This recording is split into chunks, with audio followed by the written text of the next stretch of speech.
Assalamualaikum warahmatullahi wabarakatuh. Saya Septian Enggar Sukmana. Saya adalah salah satu dosen di program studi D4 Teknik Informatika, jurusan Teknologi Informasi, Politeknik Negeri Malang. Pada kesempatan ini, saya akan memaparkan PDD UKT-PT bidang pengajaran, dan hal yang saya janjikan dalam video ini meliputi 1. Deskripsi mata kuliah. 2. Pengajaran di kelas. Untuk mata kuliah yang saya tampilkan di video ini adalah mata kuliah Algoritma dan Struktur Data. Mata kuliah ini adalah mata kuliah teori yang diambil oleh mahasiswa pada semester kedua. Bobot mata kuliah ini adalah 2 SKS dengan durasi pelaksanaan adalah 4 jam kuliah pada setiap minggunya. Capaian pembelajaran mata kuliah ini adalah setelah mengikuti mata kuliah ini, mahasiswa mampu 1. Memahami keterkaitan antara konsep logika, perulangan, array, dan rekursif terhadap algoritma dan struktur data. 2. Mengetahui bentuk objek dan array of object pada konsep algoritma dan struktur data. 3. Memahami konsep algoritma dan penerapannya untuk kasus pencarian dan pengurutan data. 4. Memahami konsep struktur data pada jenis linear dan non-linear. Dan yang kelima, menjelaskan penerapan konsep algoritma dan struktur data untuk kasus di dunia nyata. Untuk topik mata kuliah yang disampaikan dalam satu semester ini meliputi 1. Ulasan tentang dasar pemrograman. Yang kedua, tentang objek. 3. Array of object. 4. Algoritma brute force dan divide and conquer. 5. Algoritma pencarian atau searching. 6. Algoritma pengurutan atau sorting. 7. Struktur data stack. 8. Struktur data queue. 9. Struktur data linked list. 10. Struktur data double linked list. 11. Struktur data tree dan binary search tree. 12. Struktur data graph. Dan 13. Best practice collection. Pengajaran yang ditampilkan dalam video kali ini adalah pengajaran yang bersifat luring. Dan untuk evaluasi, pada pembelajaran di mata kuliah ini meliputi tugas dengan bobot 10%, kuis dengan bobot 20%, UTS dengan bobot 30%, dan UAS dengan bobot 40%. Pada penilaian tugas juga melibatkan mahasiswa dalam bentuk penilaian sejawat. Hal ini sesuai dengan semangat Merdeka Belajar Kampus Merdeka. Untuk materi dan penugasan pada mata kuliah ini disampaikan melalui Learning Management System atau LMS yang disediakan oleh Politeknik Negeri Malang melalui Sistem Informasi Akademik. Untuk metode pembelajaran yang digunakan pada mata kuliah ini antara lain 1. Metode ceramah. 2. Metode collaborative learning. 3. Metode cooperative learning. Dan 4. Contextual teaching and learning. Mata kuliah ini terkait dengan dharma penelitian dan karya fenomenal yang saya ajukan. Keterkaitannya diwujudkan dalam rancangan inti struktur data pada karya fenomenal saya, mengadaptasi dari kajian ilmu di mata kuliah ini. Sedangkan untuk muatan delivery, interaction, assessment pada video ini akan ditampilkan pada materi struktur data Q. Untuk metode pembelajaran yang digunakan, menggunakan metode ceramah dan contextual teaching and learning. Berikut ini rekaman video pengajaran pada mata kuliah algoritma dan struktur data pada materi Q. Baik ya, kita mulai. Assalamualaikum warahmatullahi wabarakatuh. Waalaikumsalam warahmatullahi wabarakatuh. Baik, jadi di pertemuan kali ini kita akan membahas tentang Q ya. Nah, jadi pada pertemuan sebelumnya kita membahas tentang stack. Nah, di mana kalau kita tahu stack itu modelnya itu menggunakan sebuah tumpukan. Oke. Nah, di sini kita akan membahas tentang Q dan Q itu seperti apa. Nah, akan kita bahas di pertemuan ini. Namun sebelumnya kita mulai dulu dengan berdoa ya. Baik, jadi berdoa dimulai.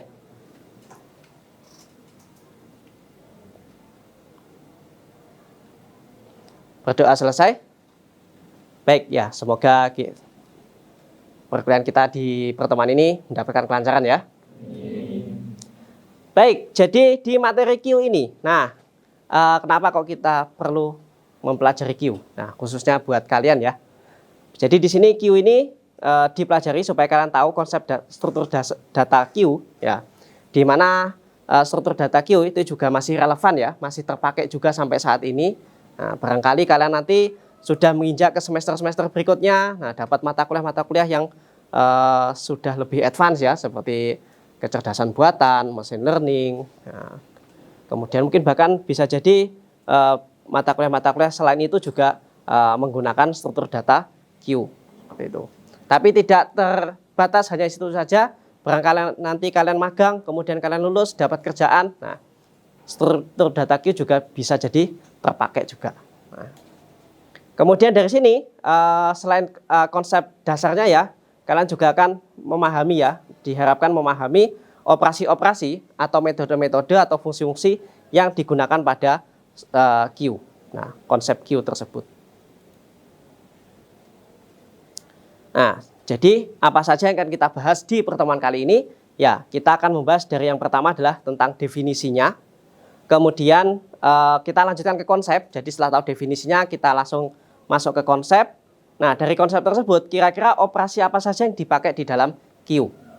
Nah, kemudian setelah kita tahu operasi-operasinya, nah bagaimana kita tahu implementasinya dan bagaimana juga deklarasinya di dalam kode. Ya, ini walaupun mungkin ini sudah deklarasi, Pak, ini sudah terlalu teknis. Nah, tapi kita bahas sedikit saja. Jadi belum masuk ranah teknis, karena teknis akan kita bahas di mata kuliah praktikumnya ya. Baik, jadi di definisinya atau secara definisinya Q itu adalah sebuah antrian. Nah, dan tentu kalian masih ingat ya untuk stack yang kita bahas di pertemuan lalu. Nah, stack ya atau tumpukan menggunakan prinsip apa? LIFO ya. Nah, menggunakan prinsip LIFO atau last in first out. Ya, siapa yang terakhir datang justru dia yang diambil atau diproses duluan seperti itu. Nah, tapi berbeda dengan Q. Q menerapkan prinsip yang berbeda dengan stack. Dimana kalau Q dia menggunakan apa ini di slide-nya? FIFO ya, first in, first out. Atau siapa yang datang duluan dia yang keluar duluan. Atau beberapa orang pakai istilahnya FCFS ya. Ada yang suka menyebut pakai FIFO, ada yang suka menyebut pakai FCFS.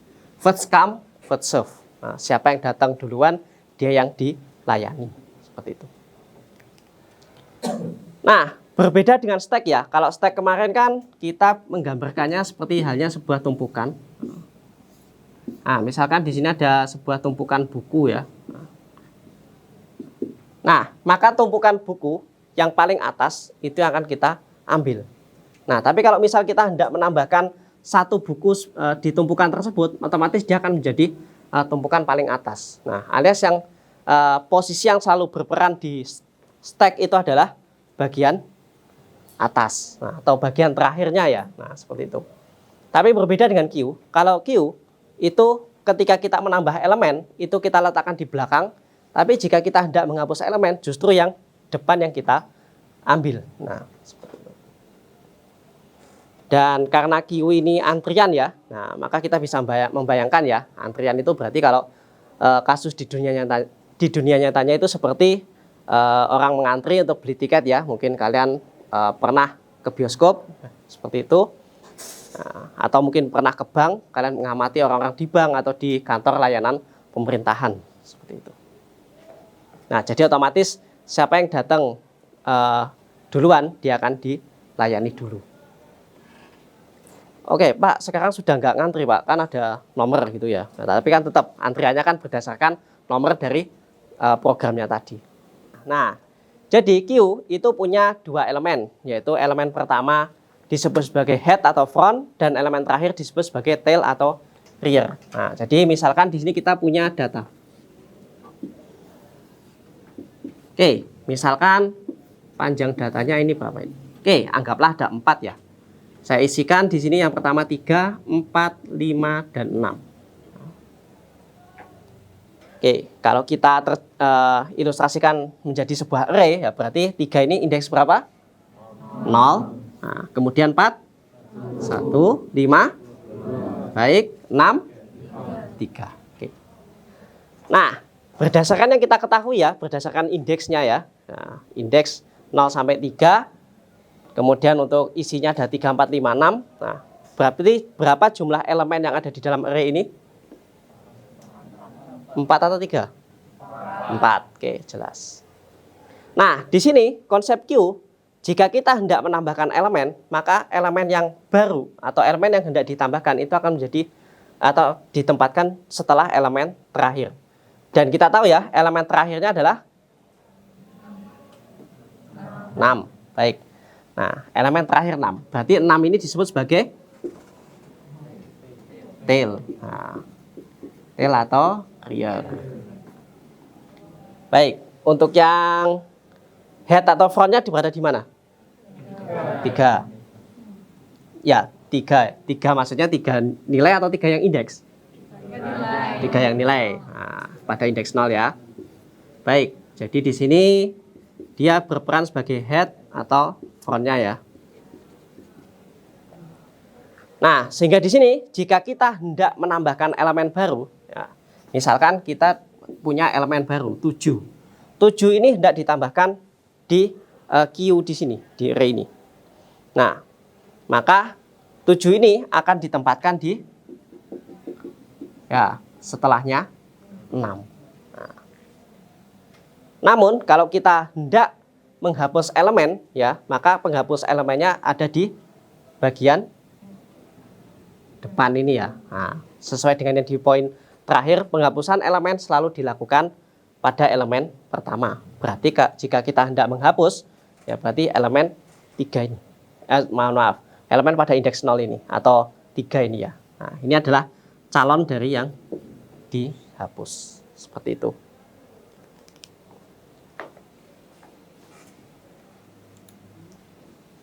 Nah, jadi ilustrasinya seperti ini. Nah, secara konsep ya. Nah, jadi seandainya kita sudah punya 4 orang yang mengantri. Nah, maka orang mengantri paling depan dia disebut sebagai front.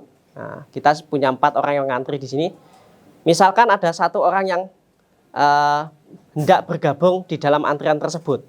Maka di sini orang yang bergabung ini akan menjadi rear yang baru. Jadi kita punya istilah rear lama dan rear baru.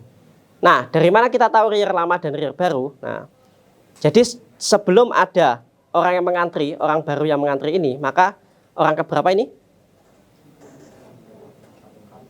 Keempat. Baik, jadi orang keempat ini akan bukan akan ya. Nah, orang keempat ini menjadi rear yang lama. Nah, kemudian karena ada orang yang baru yang akan mengantri, maka rearnya akan berpindah menjadi orang yang baru tersebut. Jadi akan muncul rear yang baru. Rearnya berpindah. Nah, itu jika kita menambahkan elemen. Nah, tapi bagaimana jika kita hendak menghapus elemen? Nah, berbeda dengan stack. Jika stack kemarin, jika ditambahkan, dia ditambahkan di paling atas atau yang terakhir. Kemudian jika kita hapus, yang dihapus juga yang terakhir. Nah, atau yang di atas posisinya. Tapi untuk Q, yang kita hapus adalah di bagian depan. Nah, seperti ini. Nah, jadi tadi semula ada orang yang berperan sebagai front, kemudian karena kita lakukan penghapusan elemen, maka orang paling depan ini akan dihapus. Maka muncul front baru nantinya. Jadi ada front lama, ada front baru. Jadi sama halnya seperti rear. Nah, jadi kalau di penambahan elemen kita punya rear lama, rear baru. Tapi jika kita menghapus elemen, kita punya front lama dan front baru. Baik, ada pertanyaan? Ya, silakan Mas. Misal pada array, kan front yang awal kan indeks 0 ya Pak? Ya. Terus kalau ada penghapusan elemen itu indeksnya yang diubah atau datanya diubah semua, digeser? Indeksnya yang dirubah. Jadi seperti hanya pointer top yang ada di stack, itu kan kita pindah posisinya kan? Yeah. Nah, misal dihapus elemennya, kita kan tahu ada operasi top min min itu ya. Nah, top min min kan berarti misal di sini kita punya 0, 1, 2, 3, 4. Nah, semula top min min. Nah, semula topnya kan ada di 4 ini kan. 4 berperan sebagai top. Namun kemudian kita melakukan penghapusan elemen. Berarti kan ada eksekusi top min min ini kan. Nah, yang kita geser apa? Yang kita geser adalah indeksnya. Jadi ini bermainnya juga sama seperti stack. Jadi yang kita rubah adalah posisi dari ini indeksnya seperti itu. Bagaimana, Putra? Jadi kalau ada penghapusan elemen yang bertambah itu indeks dari frontnya itu. Ya. Udah Pak, makasih. Ya, sama-sama. Baik. Pertanyaan bagus sekali ya. Ya, terima kasih. Oke, jadi kita sekali lagi mirip dengan stack ya. Jadi yang kita lakukan acuannya adalah di bagian indeksnya seperti itu. Nah, kita masuk di bagian operasi Q atau metode-metodenya Q. Nah, baik, jadi di metodenya Q itu terdiri dari 1, 2, 3, 4, 5, 6, 7 ya. Ada 7 metode di sini yang bisa kita gunakan. Nah, yang pertama adalah create. Create itu berarti awal pembuatan Q ya. Nah, jadi di sini Q itu tidak langsung dibuat langsung ada elemennya, tidak. Jadi istilahnya kita buatkan dulu wadahnya. Nah, wadah Q-nya kita buat dulu. Nah, pembuatan wadah Q itu kita buat dengan menggunakan metode atau fungsi atau operasi yang namanya create.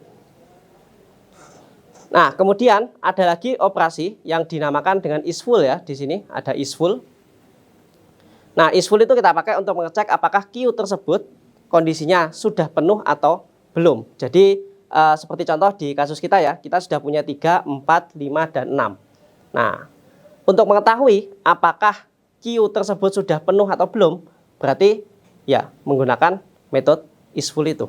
Nah, tentunya untuk teknis operasinya bagaimana akan kita bahas setelah ini ya. Baik, kemudian ada lagi isEmpty ya. Jadi isEmpty itu berkebalikan dengan isFull. Jadi kita cek apakah Q-nya sedang kondisi kosong atau tidak. Nah, untuk penambahan dan pengurangannya kita menggunakan NQ dan DQ. Nah, di mana NQ kita pakai ya, operasi NQ kita pakai untuk menambah data, jadi menambah elemen. Misal di sini tadi ya, 7 hendak ditambahkan di Q-nya ini. Maka otomatis operasi yang kita pakai di sini atau untuk menambahkan 7 ini kita pakai NQ. Nah, dan sekali lagi penambahan elemennya diposisikan di paling belakang. Nah, sedangkan DQ kita ambil data dari Q. Nah, di mana data yang diambil adalah posisi yang paling depan. Nah, sehingga kalau kita menerapkan DQ ya berarti 3 ini yang akan terhapus. Nah,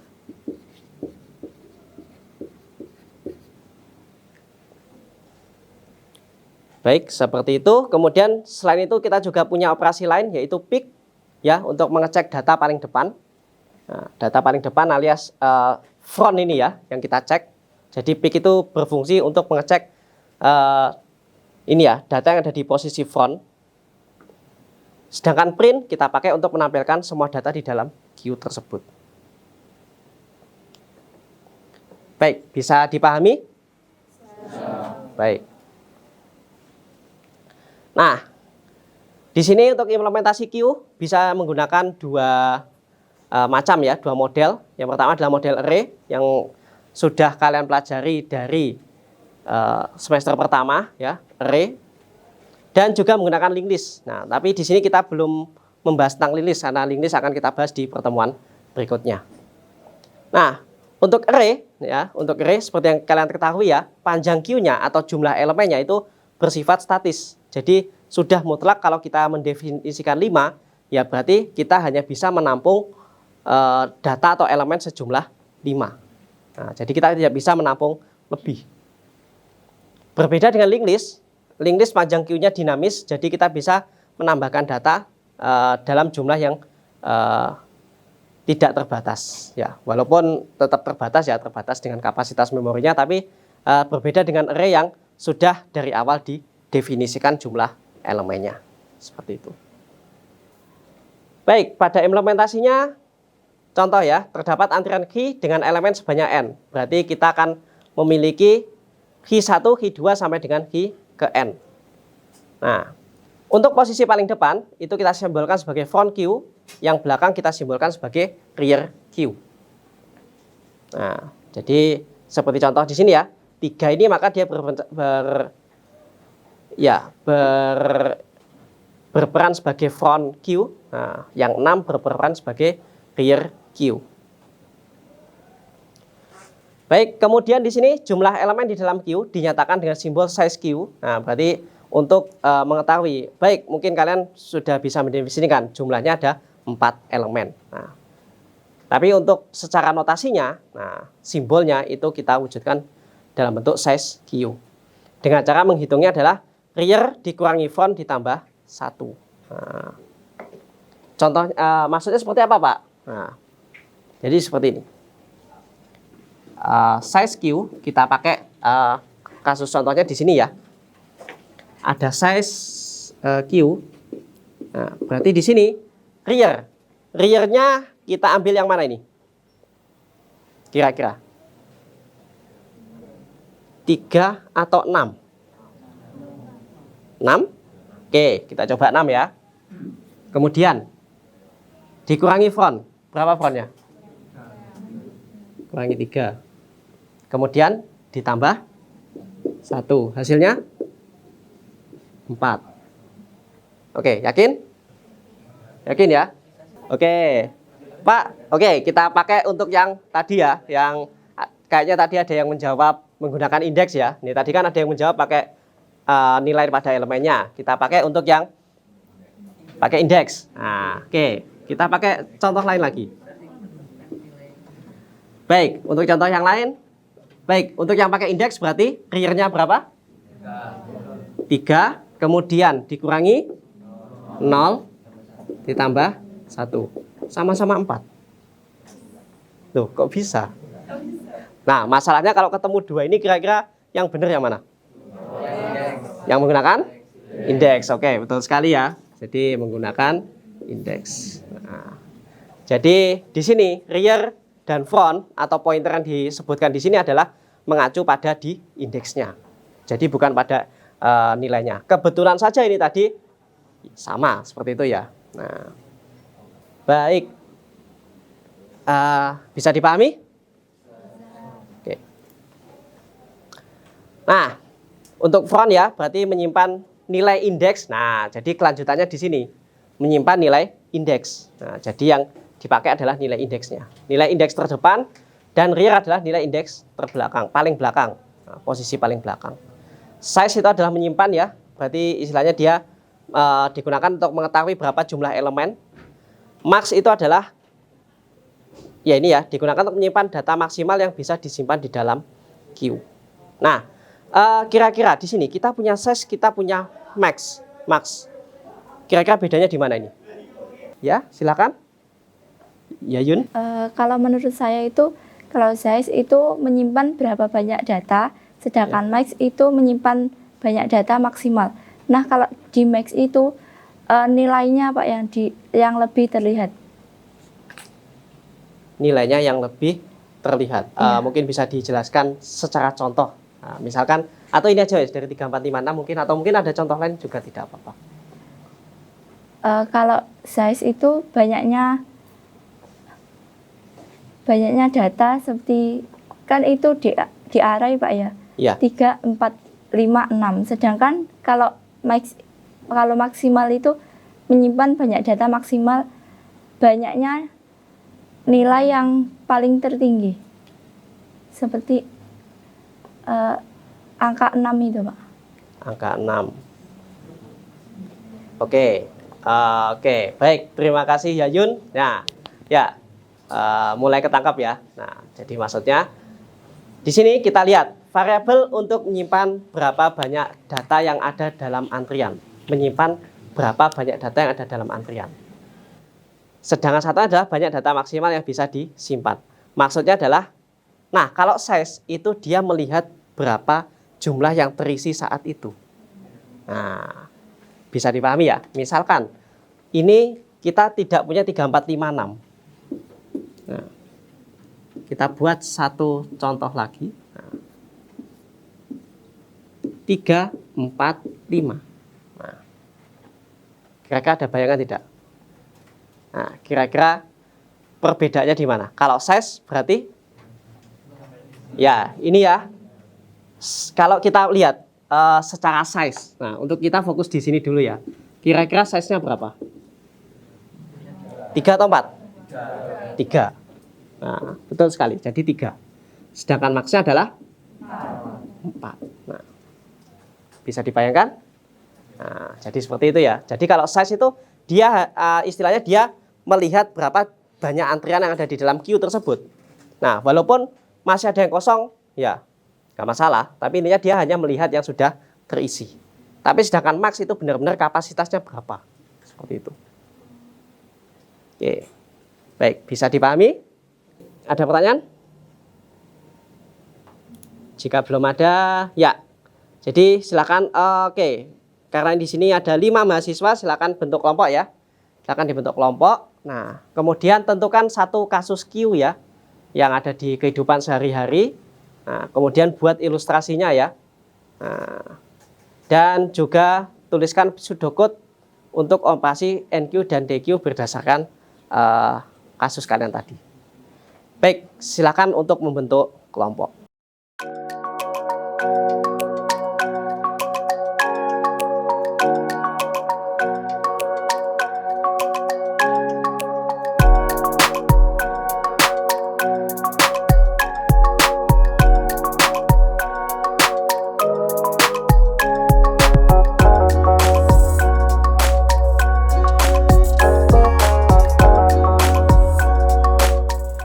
Baik ya, jadi itu tadi pembahasan kita tentang Q pada pertemuan kali ini. Ya, semoga apa yang kita pelajari, kita bahas kali ini di pertemuan ini bisa bermanfaat baik untuk sekarang maupun ke depannya. Baik, selamat siang semuanya, tetap semangat selalu. Wassalamualaikum warahmatullahi wabarakatuh. Waalaikumsalam warahmatullahi wabarakatuh. Terima kasih. Ya, sama-sama.